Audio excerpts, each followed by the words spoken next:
7 సెంటీమీటర్లు మరియు 21 సెంటీమీటర్లు వరుసగా వ్యాసార్థము ఎత్తుగా గల స్తూపాకార బొమ్మ వక్రతల వైశాల్యము చదరపు సెంటీమీటర్లలో ఎంత?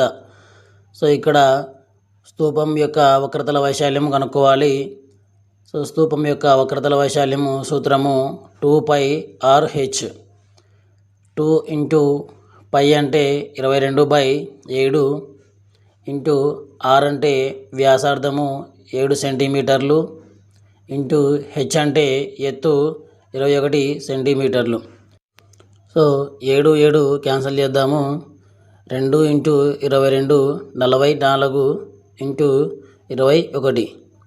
సో 44 ఇంటూ 21 మల్టిప్లై చేస్తే 1 4 4 1 4 4 2 4 8 2 4 8. సో 4 12 9. సో స్తూపం యొక్క వక్రతల వైశాల్యము 924 చదరపు సెంటీమీటర్లు. So option 2 is correct.